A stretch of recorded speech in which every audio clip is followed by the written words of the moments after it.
Y bueno, como se lo prometimos, tenemos la entrevista para poder evaluar y también ver cuáles fueron los monitoreos que se han hecho respecto a este programa de escuelas seguras por parte de la Procuraduría de Derechos Humanos. Me acompaña el defensor de la juventud, el licenciado Abner Paredes. Buenas tardes, licenciado. Buenas tardes, mucho gusto. Ustedes pues constantemente han hecho estos monitoreos y evaluaciones del programa.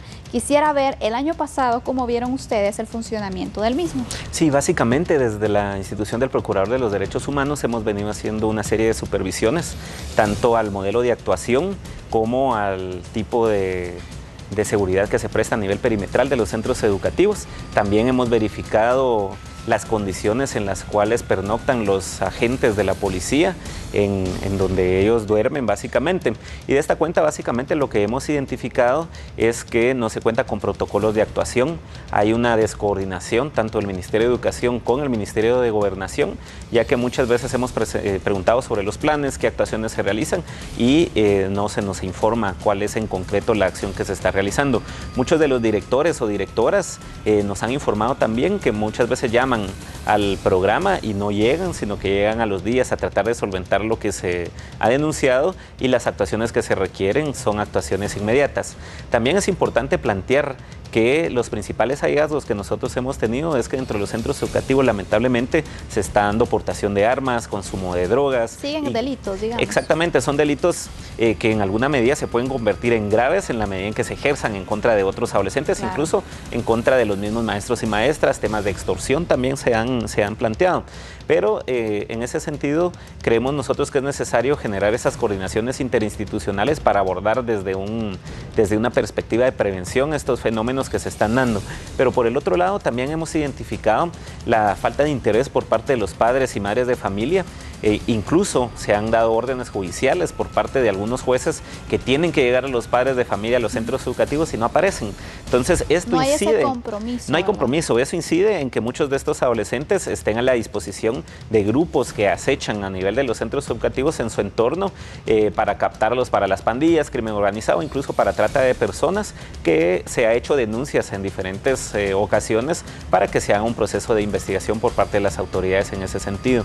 Démosle que, por ejemplo, perdone que lo moleste también y que lo interrumpa, pero la prevención es uno de los objetivos principales por los que se crea este programa. ¿Usted cree que al final se ha logrado cumplir ese objetivo de prevención o solamente se está reaccionando? Sí, digamos el mecanismo que se tiene por parte de este programa únicamente es en el ámbito perimetral. Digamos, la función de prevención dentro de los establecimientos no se ha dado, sino más bien es una respuesta de seguridad reactiva en el entorno de los centros educativos, y que muchas veces en las verificaciones que nosotros hemos hecho, incluso de 6 de la mañana a 9 de la mañana, nos hemos trasladado en centros educativos del centro histórico y no encontramos las patrullas. Digamos, cuando parte de su protocolo de actuación tiene que ver con hacer un recorrido perimetral o estar en las puertas de los centros educativos a la hora del ingreso y a la hora de la salida. Sin embargo, esto no ha sido así.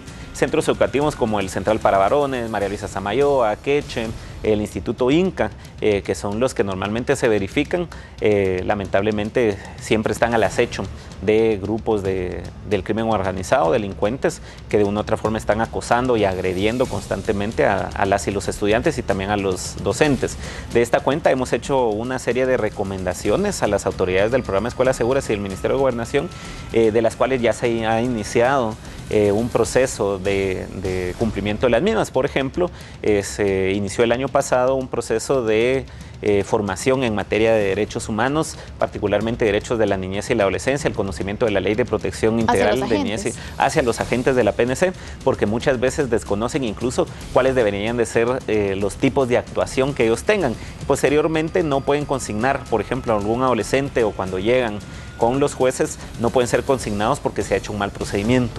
Por el otro lado, también se ha recomendado que se debe incrementar el conocimiento y capacidades en torno a la prevención de pandillas, prevención de consumo de drogas, etcétera, pero en sobremanera creemos que es importante fortalecer este programa. Actualmente únicamente se cuenta con alrededor de 100 agentes, alrededor de 20 patrullas. Nosotros ya hemos recomendado que debe de aumentarse la cantidad de agentes. Y también coincide con lo que dijeron nuestros expertos.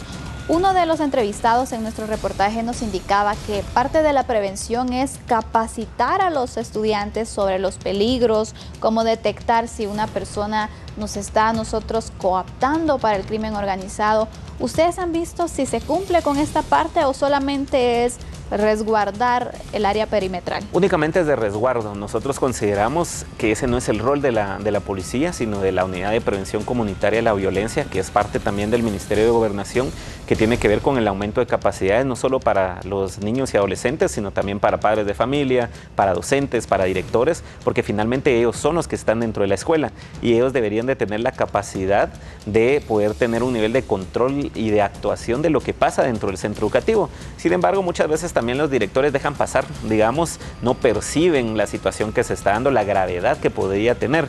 Y entonces es ahí donde nosotros hemos planteado que se hace necesaria esa coordinación interinstitucional precisamente para que se pueda garantizar la seguridad y la integridad de la adolescencia y juventud en los centros educativos. Pero por el otro lado también en esta oportunidad, dentro del marco de verificación del cumplimiento de la política de gratuidad de infraestructura, hemos adicionado el componente de seguridad, precisamente para verificar qué acciones se están haciendo. Alejar a los alumnos de las escuelas, Así es, esto puede incidir en alguna medida en la deserción escolar. En algunos establecimientos nos han planteado los directores y maestros que muchos estudiantes dejan de ir a estudiar porque han sufrido algún tipo de agresión o acoso por parte de pandillas en la zona en donde ellos se desenvuelven. Y esto entonces hace que los adolescentes se retiren y lamentablemente ya fuera del nivel educativo, de los centros educativos, quedan precisamente también a la disposición del crimen organizado en las diferentes zonas. Son más vulnerables. Hay un nivel de vulnerabilidad mayor y en ese sentido es importante plantear un elemento vinculado al tema de violencia, un indicador de país, tiene que ver con la baja cobertura educativa en el ámbito del nivel diversificado, donde está la adolescencia, digamos, y que precisamente es ese gran segmento de población que no está yendo a la escuela. La pregunta es entonces, ¿dónde están?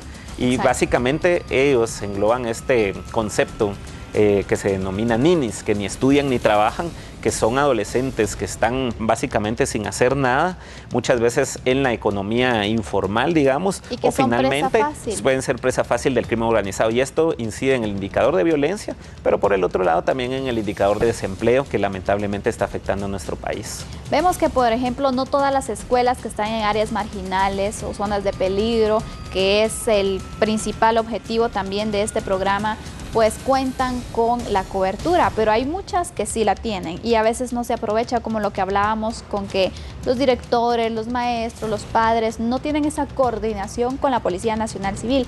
¿Cómo aprovechar este programa si está llegando a una escuela, por ejemplo? Sí, nosotros creemos que se debe mejorar la cobertura, digamos, pero finalmente entendemos la estrategia del Ministerio de Gobernación y de la Policía Nacional Civil en torno a la coordinación que se debe tener con las diferentes comisarías, porque de hecho el programa está focalizado principalmente en el municipio de Guatemala y otros municipios del departamento de Guatemala.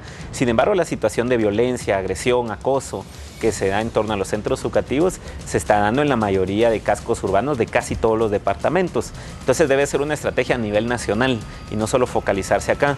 Y de esa cuenta, para nosotros es preocupante que la Policía Nacional Civil únicamente cuente con 500 agentes de prevención del delito, desde la Subdirección de Prevención del Delito, que son muy pocos, de alrededor de 35,000 agentes, cuando el modelo al que se está acercando la policía, que nosotros consideramos que es bueno, de policía comunitaria, debería de contener como prioridad el tema de la prevención de la violencia y el delito.